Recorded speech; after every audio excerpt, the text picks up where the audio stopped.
دا د ګربزو شخمیر چوک څخه تر تڼۍ ولسوالۍ پورې غځېدلی سړک دی چې دا مهال د سیمهوالو لخوا د اشر په بڼه د جغل اچونې چارې دوام لري. نوم محمد داود دی، تڼۍ ولسوالۍ اوسېدونکی یم. نوموړی سړک د تڼۍ ولسوالۍ ګربز ولسوالۍ درمان غځېدلی سړک دی.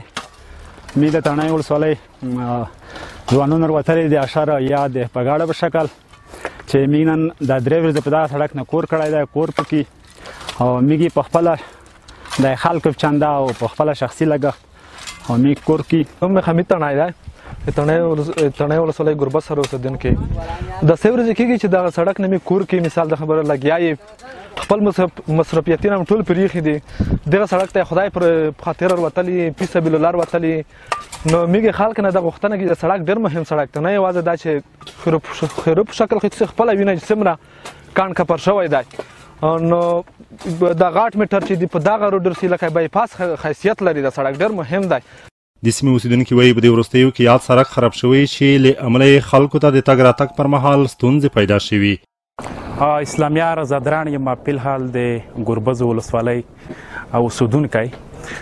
دا کومه لار چې اوس وخت کې د ګربز د صحرا ځوانان همدغه لار بوند چې د ګربز او تڼیو ترمنځ نښلېدلې ده. د دې سړک څخه تقریبا زرګونه عام ولس دې څخه ګټه وخلي. نو عملا موږ غوښتنه د تجارانو څخه، د نظام څخه، همداشان د هغو مالدارانو څخه چې د دغې سړک څخه د تګ راتګ څخه دوی کور وخلي، دوی باید عملا په دې کې کور وکړي، زمینه ورته برابره کړي. زه توبیز خان تڼۍ د ګربز سره اوسېدونکی.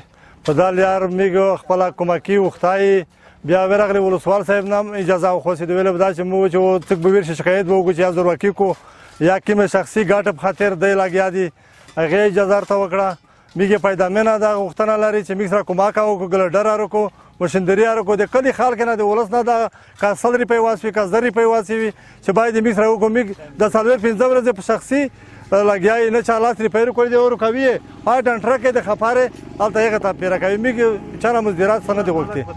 یاد سړک د ګربزو شخمیر چوک څخه تر تڼۍ ولسوالۍ پورې 10 کیلومتره اوږدوالی او 12 متره سور لري چې د مهال زرګونه تنه پرې تګ راتګ کوي. خو په دې وروستیو کې خراب حالت یې سیمهوال دې ته اړ کړي چې د اشر په بڼه پرې جغل اچونې چارې ترسره کړي.